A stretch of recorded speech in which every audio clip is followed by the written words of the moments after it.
A nombre del Instituto Peruano de Políticas Públicas, les doy la bienvenida a la sesión número 10, donde se va a desarrollar el tema de democracia participativa, que es uno de los temas integrantes del programa de especialización en gobernabilidad y democracia. Como bien ya saben, yo soy Luis Antonio Capcha y soy el tutor encargado de este programa. Bien, en los países democráticos se discute mucho sobre cuál es la mejor forma o la mejor manera en la que se debe ejercer la democracia. Muchos autores han dejado ver lo difícil que es una democracia representativa, una democracia sin deliberación, sin transparencia, sin rendición de cuentas y sin participación. Aunque otros han defendido las virtudes de la democracia representativa.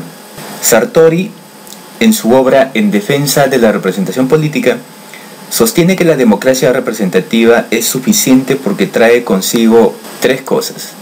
Primero, la representatividad de los parlamentarios a su electorado y a sus demandas. Segundo, la rendición de cuentas, ya que los parlamentarios responden difusamente a sus actos. Y tercero, la posibilidad de destitución mediante el castigo electoral. Y estos tres aspectos que hemos mencionado, difícilmente se cumplen en los llamados países democráticos.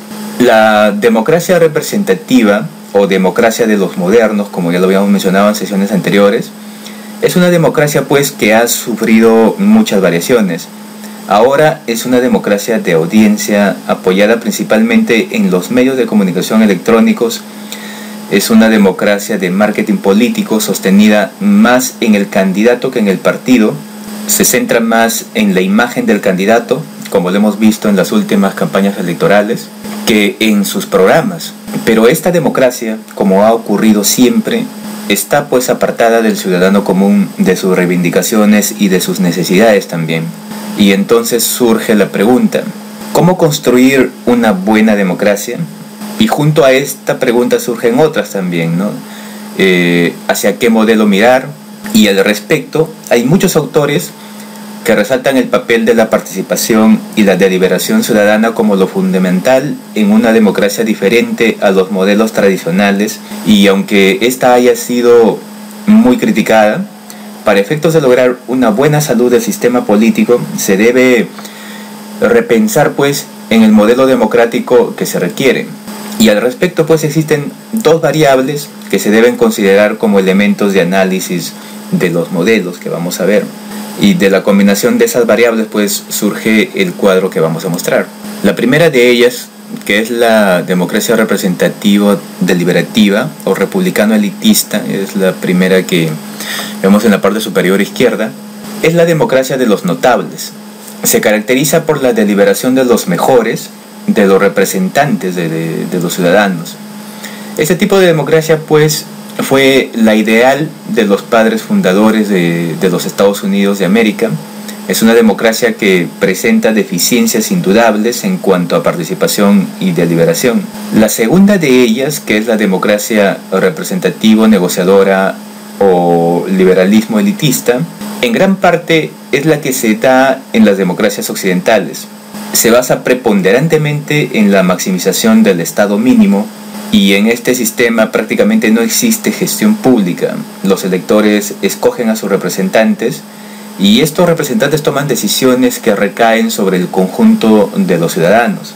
La manera en que se procesan las decisiones es a través del acuerdo entre los representantes. Existe poca deliberación pública, poco debate y también muy poco deseo de mostrar públicamente el procesamiento de las decisiones. Y como ya seguramente se están dando cuenta, este modelo es deficiente porque no recoge todos los intereses, no recoge el sentir social. La información para la toma de decisiones está concentrada en manos de los representantes. Y en el caso del modelo participativo negociador o asambleísmo, este es el modelo ateniense, en donde sí hay participación en la toma de decisiones de un buen número de componentes de la sociedad, pero el procesamiento de la decisión no descansa en la deliberación y argumentación, sino en el poder de la aclamación o del sorteo. Y el modelo participativo, deliberativo o republicano igualitario destaca el control al representante por el representado y la deliberación pública y abierta de los asuntos, en donde los ciudadanos pueden tomar parte en muchas de las decisiones. La deliberación alude pues a una clase de discusión que implica una serie de atenta ponderación de razones a favor o en contra de alguna propuesta, o bien a un proceso interior por el cual un individuo sopesa o evalúa razones a favor y en contra de determinados cursos de acción. La deliberación y participación producen una serie de virtudes en los ciudadanos y en el propio modelo. Se corrigen pues los sesgos cognitivos, ya que en ocasiones no basta con saber que existe un problema para calibrarlo. El segundo modelo que hemos mencionado, el modelo republicano igualitario, fomenta la participación y la deliberación ciudadana.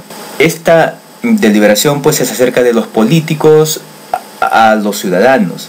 Les permite fiscalizarlos, a los ciudadanos nos permite fiscalizarlos, conocer por qué tomaron determinadas decisiones y otras no.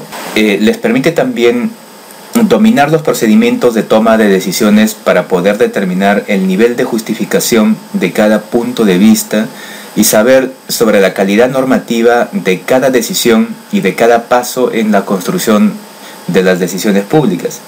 Asimismo, incorpora a los ciudadanos al terreno pues de lo público y los educa en las virtudes cívicas.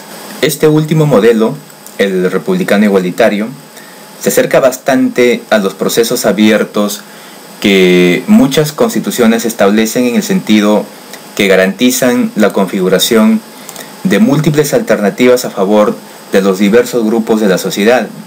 En este modelo se valoran los procedimientos democráticos en la medida que aumenta la complejidad para hacer posible el surgimiento del mayor número de alternativas políticas, sociales, culturales y económicas. Y como dice Haberle, se trata de la legitimación del procedimiento y no de la legitimación a través del procedimiento. Las críticas a los modelos democráticos, deliberativos y participativos se sustentan en que es imposible materializar institucionalmente el modelo, ya que, dicen, se suele olvidar de la propuesta de mejora o cambio político que tiene que tomar cuerpo en un conjunto de mecanismos institucionales para poder hacerse realidad. De lo contrario, solo serían buenas intenciones. Y estas críticas pues exigen medidas institucionales claras que favorezcan un modelo democrático más participativo y deliberativo. En la siguiente diapositiva vamos a ver en qué consisten esas medidas. Son 6 medidas que favorecen un modelo democrático participativo y deliberativo. El primero de ellos es la inclusión de mecanismos de democracia semidirecta. Aunque es una propuesta algo antigua, su propósito es no excluir la participación ciudadana bajo ninguna forma, que la participación de los ciudadanos no sea únicamente a través de los partidos políticos. Asimismo, de acuerdo a esta medida, debe incorporarse a la legislación la figura de la candidatura independiente, el establecimiento de mecanismos a mayores ámbitos como el de revocación de mandato, el fomento de agrupaciones ciudadanas, entre otras. Estas medidas son deseables para limitar las consecuencias inaceptables de todo sistema representativo basado exclusivamente en los partidos, como por ejemplo el elitismo, la restricción de la movilidad de las élites políticas, la falta de transparencia en la deliberación y publicidad de los asuntos públicos. Sin embargo, no todos los autores e investigadores están de acuerdo con los métodos de la democracia semidirecta. Las ventajas de estos métodos consisten en proveer de válvulas de escape frente al descontento popular, posibilitar el control de funcionarios corruptos y, lo más importante, permitir que las voces que no son normalmente tomadas en cuenta sean escuchadas. Un ejemplo del papel que han desempeñado estos mecanismos lo vemos en Suiza, donde el objetivo de estas figuras ha sido permitir pues la intervención del pueblo en las decisiones políticas clave e inclusive oponerse a sus élites. La experiencia en ese país comprueba que, lejos de ser instrumentos nocivos al desarrollo social o económico, Las figuras de democracia semidirecta han ampliado las libertades y reforzado la cohesión y la integración social en ese Estado. La segunda medida que favorece un modelo democrático participativo y deliberativo es la reforma del marco jurídico de acceso a la información. La implementación de esta medida implicaría que se limite, salvo pocas excepciones, el acceso a la información pública gubernamental. Se propone un marco jurídico en donde no solo debe ser públicos los resultados finales en aquellas situaciones en donde no se entienda que la democracia es una cuestión de procedimientos y resultados, y que ambos deben ser públicos, ya que para comprender el resultado es necesario que también se comprenda el procedimiento y cómo es gestado este procedimiento. Y en este sentido pues se han propuesto los siguientes principios: el principio de máxima revelación, de obligación de publicación, de promoción de un gobierno abierto, ámbito limitado de excepciones, procesos para facilitar el acceso a la información, costos mínimos a los ciudadanos, reuniones abiertas, protección de ciudadanos que denuncian conductas irregulares en la actividad pública. La reserva en los procedimientos impide el control ciudadano, impide también la transparencia y la deliberación pública de los asuntos, y en ese sentido el derecho a la información no solo es un derecho más, pues es una condición estructural de la democracia. La tercera medida es el incremento de poderes del legislativo hacia el poder ejecutivo y una mayor transparencia en el procesamiento de las decisiones. Como bien lo menciona Manuel Aragón, en Latinoamérica existe una corriente muy extendida después de las experiencias de presidencialismo problemáticos y autoritarios por parlamentizar el sistema jurídico. Esta parlamentización a la que hace referencia Manuel Aragón se refiere no solo para fortalecer el Congreso, sino para promover el control al Ejecutivo y para profundizar en los procesos deliberativos y participativos en los procesos legislativos. Aragón propone una distinción entre control por y en el Parlamento, y su propósito es señalar que el control se lleve a cabo no solo mediante actos que expresan la voluntad de las cámaras, sino también a través de las actividades que los parlamentarios o los grupos parlamentarios desarrollan en las cámaras. Y en este sentido, la implementación de instrumentos de fiscalización gubernamental no tiene por objeto solo obtener una decisión conminatoria de las cámaras, o en nuestro caso del Parlamento, sino también que se influya en la obtención de una opinión pública, de tal manera que sea el Poder Legislativo el lugar de donde parta el control, pero la sociedad sea el lugar a la que se dirija, ya que es ahí donde pueden operar sus efectos. El control parlamentario es un arma de las minorías parlamentarias. Es por ello que se debe prestar bastante atención a la democratización de los parlamentos o de las cámaras. Las minorías parlamentarias deben tener por lo menos los siguientes derechos: el derecho a la información, a la publicidad plena de las deliberaciones, al debate, el derecho a la investigación y el derecho al tiempo parlamentario. En el caso del tiempo parlamentario nos estamos refiriendo del derecho que tienen a la inclusión de puntos en el orden del día de las sesiones. De esta manera, pues, los elementos de participación, de deliberación y transparencia tendrían lugar nada menos que al interior del legislativo, favoreciendo la participación de las minorías políticas y para que las medidas de control al Poder Ejecutivo que las cámaras adopten estén respaldadas por procesos internos legítimos y abiertos. En cuanto a la cuarta medida, referida a la reforma de los medios de comunicación, esta medida es muy debatible. Sartori advirtió que la comunicación audiovisual fuerza al simplismo y a la falta de reflexión.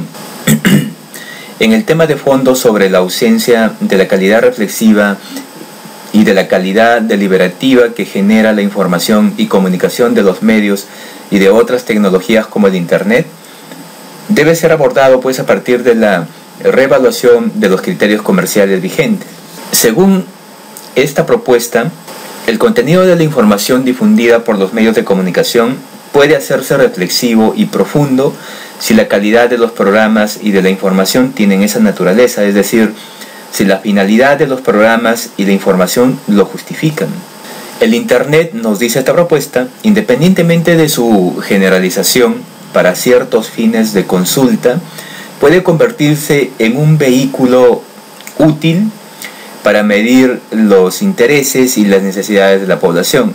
En otras palabras, esta propuesta nos menciona que la profundidad y no profundidad en los medios y su carácter reflexivo depende de la orientación que se les dé y de los intereses que controlan esos medios e instrumentos de comunicación. La quinta propuesta es la juridificación de la objeción de conciencia y aceptación política de la desobediencia civil. Se trata de dos instituciones sobre las que no se ha reflexionado mucho en realidad: la desobediencia civil y la objeción de conciencia. Ambas se basan en el principio de que a las autoridades y a las normas no les basta ser solo de jure, es decir, con arreglo a las leyes, a las normas, sino además deben ser legítimas, ya que para obedecer normas o actos de autoridad se debe contar con razones adicionales, principalmente razones de tipo moral y políticas, para que se puedan aducir pretensiones de obediencia o acatamiento. La desobediencia civil se caracteriza principalmente por lo siguiente: la finalidad de realizar alguna mejora en la sociedad, el deber moral de violar una ley justa para protestar por otra ley injusta, su carácter público y abierto, ya que quien desobedece civilmente no solo desea persuadir a los gobiernos, sino influir en la opinión pública, ya que muchas veces las personas llegan a compartir la opinión de los gobiernos por medio de mentiras y evasiones. La desobediencia civil en este sentido cumple una función pedagógica a nivel político, moral y también jurídico. Se realiza la desobediencia civil ante la imposibilidad de las minorías de lograr sus objetivos a través de canales normales de participación política, o por la urgencia que el caso amerita, ya que el tiempo podría frustrar los objetivos del grupo que está desobedeciendo. De otro lado, la objeción de conciencia se caracteriza por ser una institución que sí jurídicamente está regulada por las constituciones y las leyes vigentes, al menos en la mayoría de los casos.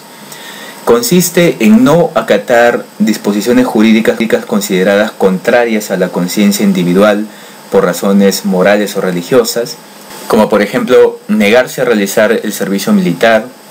Está también presente el tema de las transfusiones sanguíneas, en este caso por ejemplo no matricular a los hijos de los testigos de Jehová en cursos de religión que se imparten en los diferentes colegios, y bueno, hay muchos ejemplos sobre esto. La diferencia principal entre las dos es que la desobediencia civil tiene un carácter general y público que no necesariamente tiene la objeción de conciencia.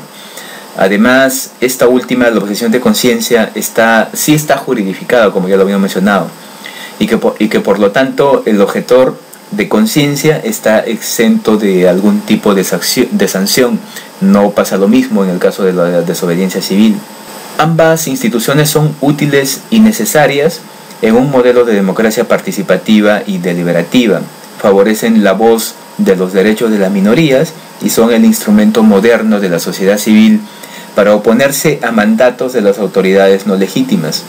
Asimismo, impulsan y crean también la discusión pública y la reflexión de los asuntos comunes, y terminan fortaleciendo el consenso constitucional sobre las bases legítimas.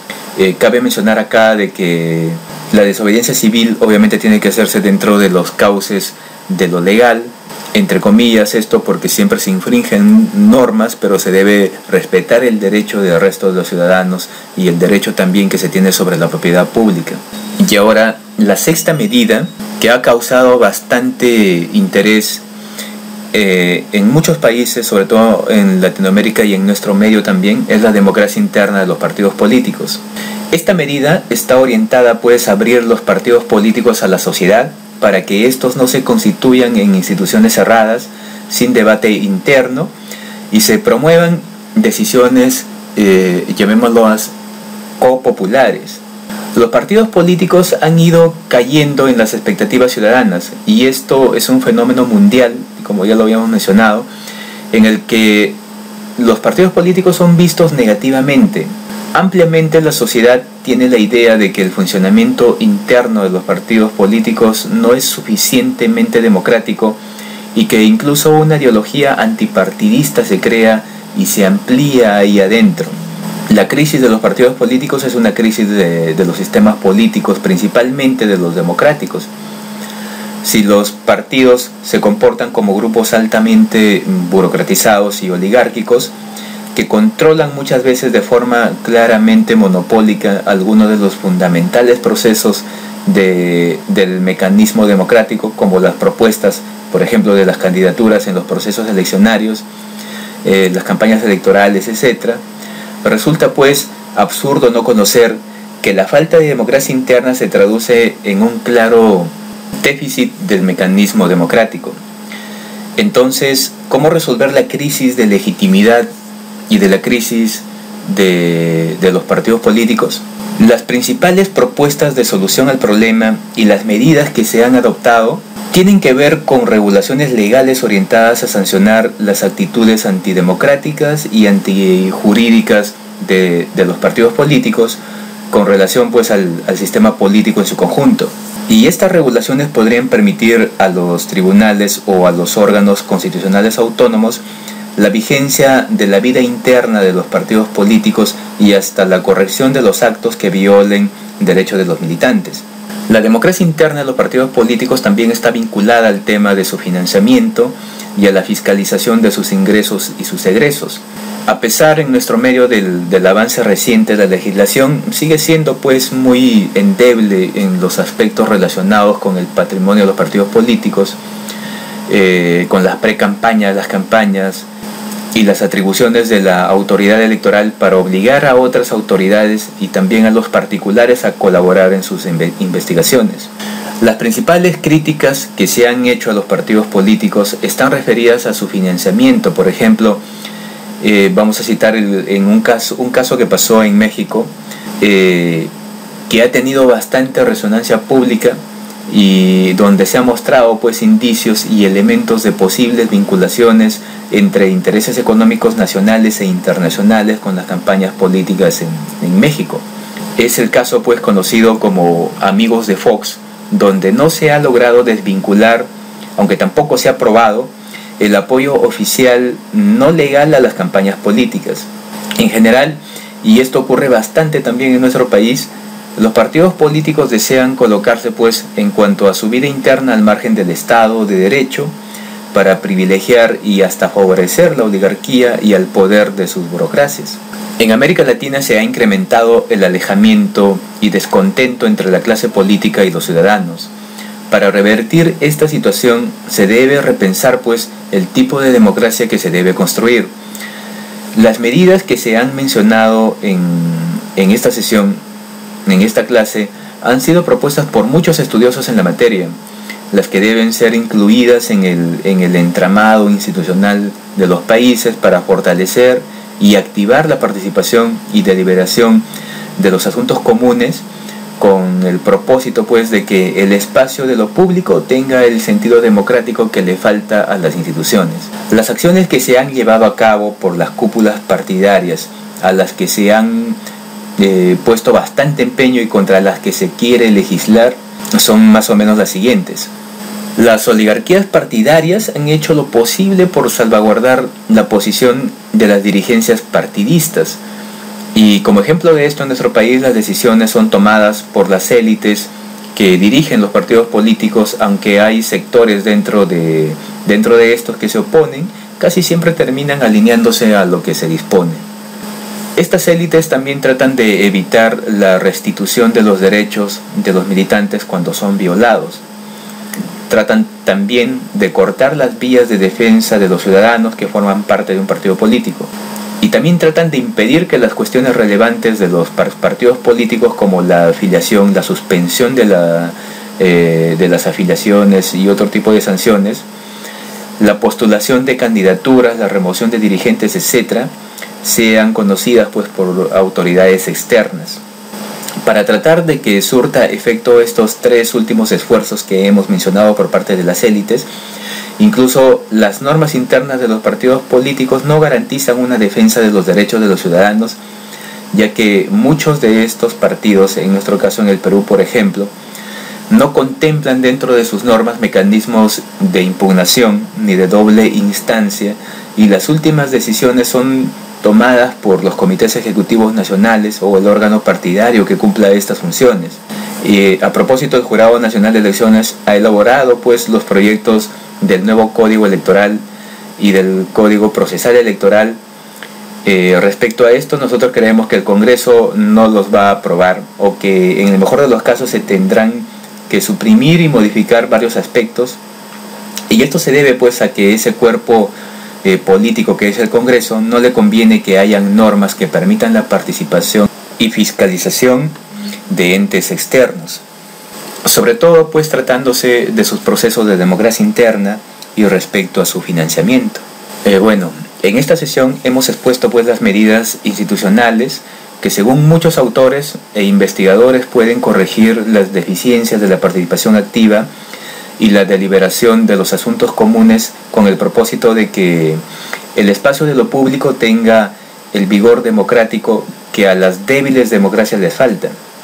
Los modelos democráticos de América Latina carecen bastante de participación y deliberación, lo que causa pues el descrédito permanente de la política y el alejamiento de los ciudadanos de los asuntos del Estado, y se ve en gran medida la oligarquización partidista, sobre todo cuando no se emitan pues reformas legales, o no haya la voluntad al menos de parte del cuerpo político que emite las leyes, y al contrario pues se pretenda impedir la vigilancia de las autoridades electorales y de la ciudadanía también en la vida interna de los partidos políticos. Y bueno, eso ha sido todo por esta sesión y nos estamos encontrando en la siguiente. Hasta entonces.